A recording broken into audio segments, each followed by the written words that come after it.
We are entering vacation season, and that also could mean we are entering hybrid meeting season.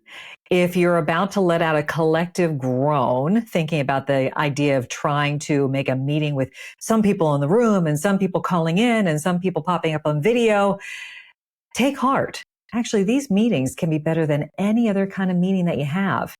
If you are skeptical, I understand, but that's why this conversation is for you. I'm going to be talking to Dr. Joe Allen, the co-author of Suddenly Virtual and Suddenly Hybrid with me. And we're going to talk about how you can take the data and translate it into strategies to make your hybrid meetings better than ever.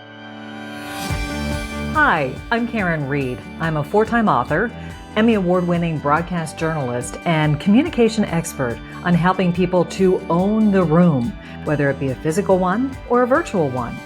Welcome to Speaker Dynamics. Joe, thank you for joining me on my podcast. This feels kind of weird because normally we are doing these things together. Yeah, that's true. Now I'm being interviewed. This is kind of fun. I know. Well, I actually feel more comfortable in the interviewer position than being interviewed. So for me, I am feeling my joy, but also feeling my joy because I always love talking to you. Obviously, we've written 3 books together. Yes, that's true. And it's been successful. And we still, feel very much like, we can finish each other's sentences. But I can't finish this sentence because I don't know what's happening in your world. So, one of the things that I loved about working with you was all of the things that I anecdotally observed with my clients. You would support by science and say, hey, and the reason why this is happening is because I'd be like, it's fascinating. So what's your latest research project focused on? Well, there's, you and I did a lot of work related to virtual and hybrid meetings. And I've done work in the past on people's engagement or participation in meetings overall, both, with face-to-face and virtual and hybrid and so on, right? And I've always kind of thought of it as like on a continuum of not a participant to a participant, like you're sort of like a dichotomy or a bimodal distribution, whatever you would call it. You have people who are trying to participate and people who are not. Yeah. And that's how I'd always thought about it. That's how most people who study meetings thought about it. And so I started to question that because of my own behavior in virtual and hybrid meetings where I was distracted by my email over here or distracted by my daughter over there, right. Things like that. And I started to realize, wait a minute, when we're in a meeting, participation isn't a either or, it's not an on-off situation necessarily, but it could be, right? And so that's when I and some colleagues of mine started looking into different types of participation. And so we created a typology of meeting participation with, I think it's 5 different types of participating. Okay. Can we talk about what those are? And not in a too academic sense, because, it'll make my brain freeze and perhaps our listeners will be like, this isn't what we bargained for. Stop science stuff. No, but like, seriously, what are those 5 types? And let's talk a little bit about that. Sure. So the first is full participation. It's like being engaged, actively interacting in the meeting. Pretty simple, very, very consistent with what I just talked about as my own kind of assumption about people in meetings. They're either participating or they're not. Right. So that's one type. Second type is non-participation. So choosing not to participate, like actively choosing not to participate, not just not participating for a few moments in a meeting that you're listening to. Because if you're listening, you're still fully participating. But this is like actively non-participating. Pretending to participate. And this is when a person is not completely engaged in the meeting, but also outwardly trying to make it seem like they are. Okay. So when I think about it, I think about the one video where the person had done a videotape of themselves how old do I sound? They recorded themselves and made faces like that they were interested in what was being said. And then they instead played that as their virtual background so they could not be there. Would that be pretending, or is that like pretending to the extreme? Yeah, so that's kind of to the extreme. That's more, so that is still pretending, right? But then there's another form, the fourth one, which is actually token legitimacy, which is this where you're trying to check the box. You want to be counted, but other than being counted as being present, you're good with not participating.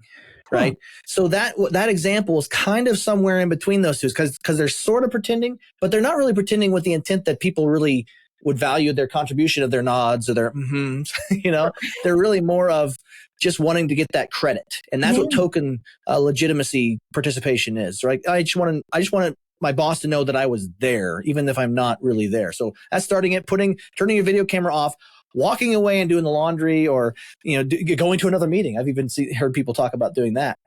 So that's the fourth type, and so that's kind of what you were talking about.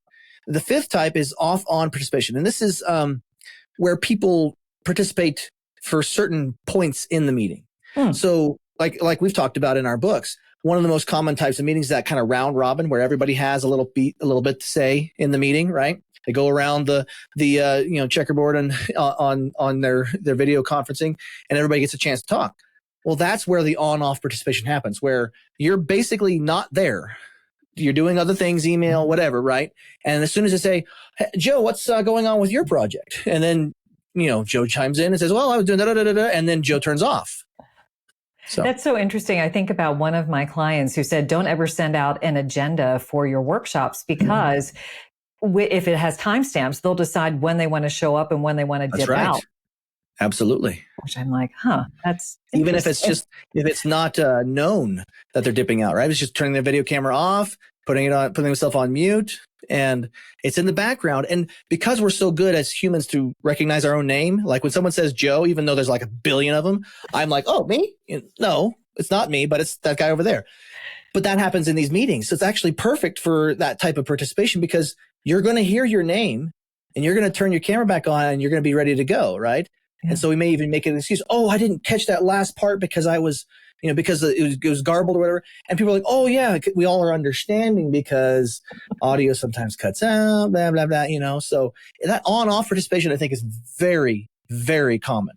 I can't wait to hear where everybody falls on the participation spectrum and based upon the different platforms. So I am fascinated by this. Maybe this will be book number 4 that we will write together, but do not hold me to that. No, I love writing with you, Joe, but I also love doing things like this. So I wanted to bring you on to talk about hybrid meetings because we are entering vacation season and you can imagine many scenarios where you have to have the right people in the room and not all the right people are physically located in the same spot.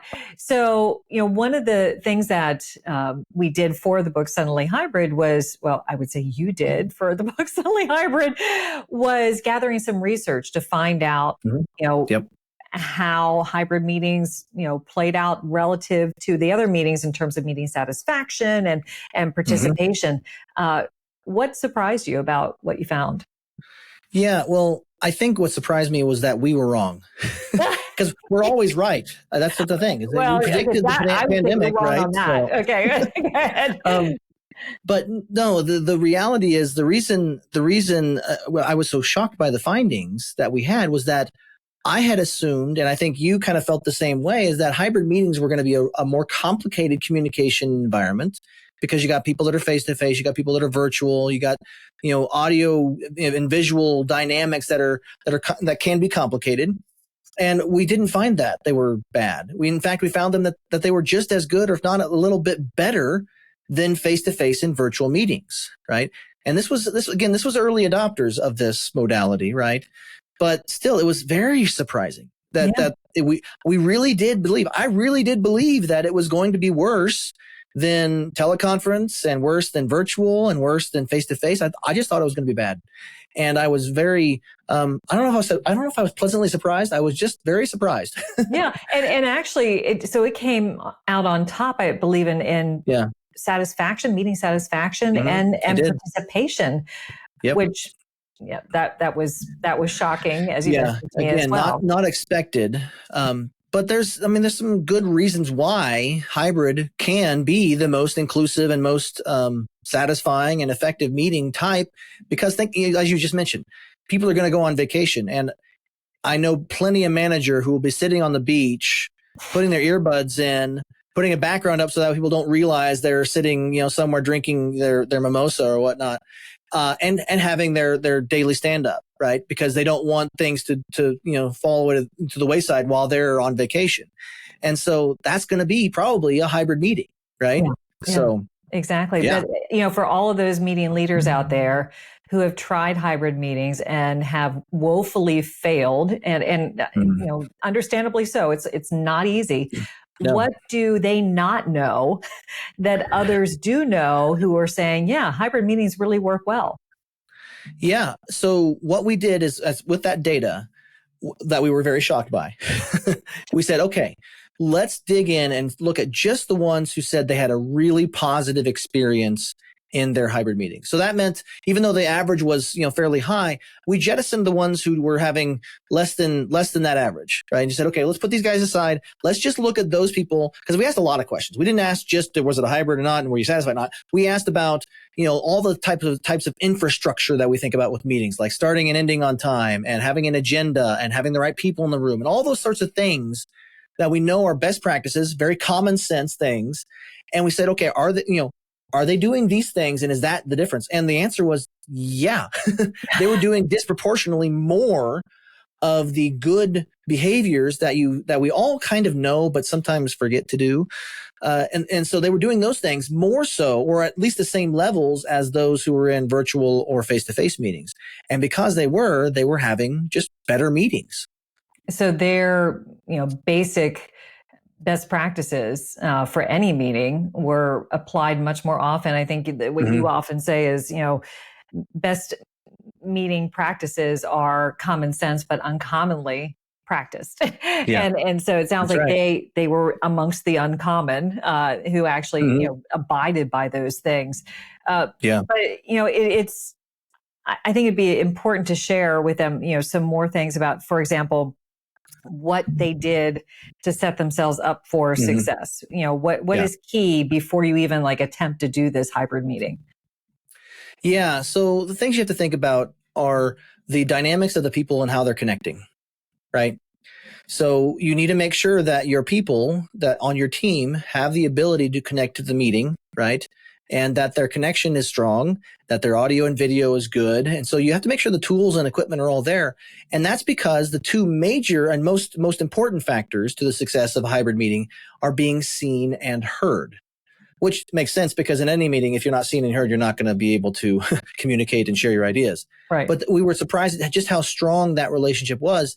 And so a meeting leader and your attendees have to be on top of that. They can't just assume that their little dot camera on their laptop is sufficient. They have to make sure they upgrade to the right kinds of tools. So that way, when they're in a hybrid meeting situation, they are connected well.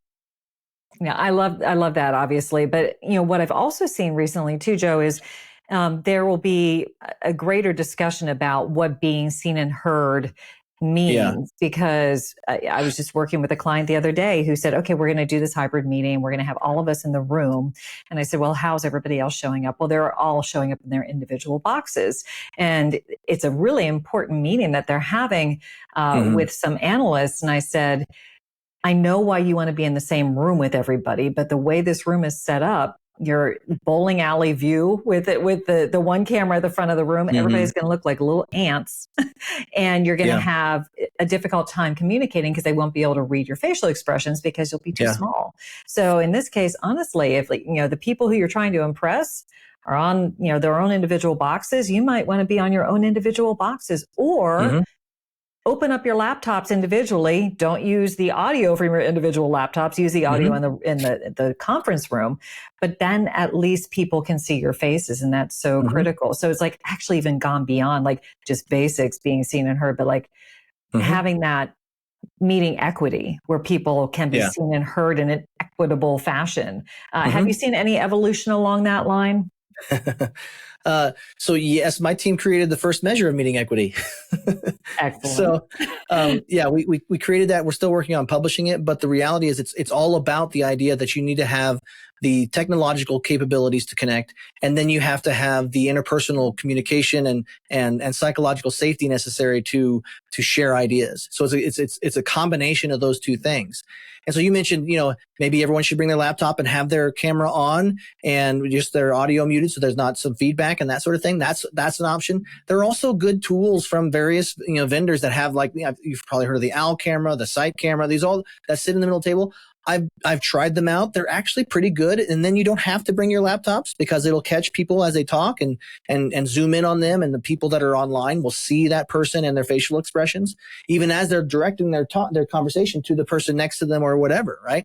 And so I think being mindful of how people are seen and heard, and not just letting it be, however people show up, is really important for this. And I know that means a little more effort. But as we've said before in previous conversations and in our books and so on, one bad meeting causes 3 more meetings. So let's just have one good meeting and not have those extras.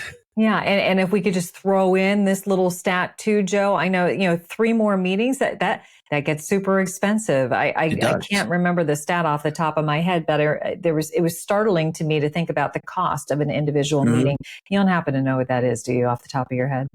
I don't off the top of my head. What's funny is that I actually wrote an article back, quite a few years ago about the cost of meetings, and we actually had a number, but the number is no longer relevant because it was 2006. Oh, so, goodness. All right. So it's probably a few years. But it is substantial because, factoring in, like, what goes into that number. Yeah. So I can tell you that, because the reality is it's so varied. Like, depending on, if you're talking about, the C-suite folks, that's an expensive meeting. Yeah. If you're talking about people that are middle or lower level managers and that sort of thing, it's less expensive. Okay. That's just the reality of it. And so what you have to think about is, what is the cost of the time of the people that are in the room, right? So what's their hourly wage? And if you're going to meet for an hour, what's that add up to, right? Then you have to think about the meeting environment, right? Is it a meeting room? How much is it? What's the square footage? How much does it cost you to rent that space? So you can get very detailed in this. But the one thing that I think people forget to calculate is the sunk costs of having someone in the room versus doing their other things, right? What's the opportunity cost of them being in the room versus being at their desk or being out on the floor, doing the other work that is their job. And so your meeting has to be more important than what they could be doing somewhere else. And so once you start adding that into the equation, the number gets pretty high, and you start to realize, man, I need to be a little more efficient with these meetings. Yeah. And if one bad meeting costs 3 more, now you got a multiplier going on. Yeah. So buying that owl that sits in the middle of the table and circles around and makes your hybrid meeting actually effective. Yeah, that might be a worthy investment to save you from having 3 more meetings that are costly, directly as well as with opportunity costs. Let's talk about some of the things, like during the meeting. What do you have to watch out for in a hybrid meeting? Well, you have to watch out for people not participating. Or forgetting about the people online. So one of the things that we talk about in our book, Suddenly Hybrid, is having in-room allies. Because I've done this, I've fallen into this trap as well. I get focused on the people that I'm in the room with, and I forget about the people online. And I've learned to not do that, but it's something that it's habit. I mean, we're used to looking at the person that's in the room with us, and so we end up forgetting. So being very, very proactive about including the people that are virtual, so that way they can be seen and heard. So I think that's a huge pitfall that I think is extremely common, and I still see it today in meetings that I'm not leading, because my meetings are great, of course. Right, yeah. I often am the one who says, "Oh, so what do you think?" So I'm the one who kind of points to so I often just assign myself as an in-room ally in the meetings that I'm not leading, because the meeting leader is so busy leading the meeting, they often don't have the bandwidth to also remember all the people that are not sitting there with them, right? Yeah. And so I think that's important as well, is to think about how to help the meeting leader have a successful meeting. I love that. So it's almost like you create this official role. We've talked before about like assigning one-to-one relationships with person in the room and person who's virtual, but it can just be one person, honestly, who is, okay, you are the in-room ally for today. Can you be the one who's reminding us to bring them into the conversation? I think that's a great tip. And if it's a small meeting, meeting leaders, keep that in mind. Take on that additional role. I know you don't want it, but it's critical, because you don't want the voices that are heard to be the ones that are just, in the same room with you. You want to include everybody in the conversation so you can make the best decision. Speaking of decisions, what do you do afterwards, Joe? Like, what is critical after a hybrid meeting? And this probably could be any meeting. Well, after the meeting, there's a few things you should always do, right? You should communicate any decisions that were made and any assignments that were given. Too often we come back to that meeting with that same group and we're like, what did we decide? Oh yeah, you were going to do this. And I think I was supposed to do that. Did you do it? So then you're redoing the previous meeting. So make sure you do that. But the other thing would be get some feedback. Ask people what they thought and how they felt like the meeting went and what they might do differently, right? And this is for a few different reasons. One, it helps the meeting leader identify very easy things likely that they could do to make the meeting better. But it also makes the attendees think about their own participation and their own engagement in the meeting, right? If they're reflecting on how the meeting was, it's not just pointing the finger at the meeting leader and saying, oh my goodness, how terrible they are or how good they are. Yeah. It's also pointing the finger at themselves saying, hey, what did you do in that meeting that was worth you being there and supporting the work that's being done in your organization? And that feedback is so critical because, I know that most people don't rate their meetings very highly, correct? Yeah. I mean, 51% of meetings are rated as poor by workers. So little more than half are just poor, not just okay, not just so poor, right? That means the other 49% are slightly better than poor. I mean, that's not great. And so it's a real problem. It's a real problem. And that feedback, one of the things that I get a little bit annoyed by is that we expect our managers and our leaders to spend 75% or more of their time in meeting related activities because we expect them to coordinate and collaborate and move things along, right? And yet we don't train them on how to do this. And you can probably count on one hand the number of places, another number of universities in the United States that have a course that has anything about workplace meetings and how to manage them, how to run them. Which is perhaps why running effective meetings for dummies might be a good resource, right? And, yes. Yep. And with that shameless self-promotion, I actually want to toss the final question I ask of all my guests to you, which is what is your one big takeaway for today? My big takeaway would be don't be afraid of hybrid meetings. I think too often we jettison that possibility of meeting simply because we're scared of it, or you've had a bad experience. Maybe your own meetings were bad, or maybe you went to a bunch of meetings that were hybrid and they weren't great. If you follow the best practices that we've talked about here, as well as more that you can find in Suddenly Hybrid or Running Effective Meetings for Dummies, or other sources have good recommendations as well, then they can be really good. So don't be afraid of them. Because they're going to happen anyway, whether you want them to or not, because even if you are in person, the people you're talking to on the other side might be in a hybrid situation. So, Joe, Thank you as always for sharing your wisdom and for having another fun conversation that we always have when we're together. So thanks so much. Yeah. Thank you for having me. Our bonus content for today's episode is actually right in line with making sure that you maximize your hybrid meetings. If you are wondering where you are in terms of your level of preparedness to run an effective hybrid meeting, we have a tool for you. It's a hybrid meeting readiness assessment, and you can access it by going to speakerdynamics.com/bonus content. So it allows you to take the assessment online. It's pretty cool. You can actually download a checklist afterwards so that you know what are the things that you should keep top of mind to make your hybrid meeting as good as it possibly can be. So if you want to check it out, go to speakerdynamics.com/bonus content. Quick reminder before I let you go, if you haven't followed or subscribed to Speaker Dynamics Own the Room, please do so. We would love to have you be part of our community.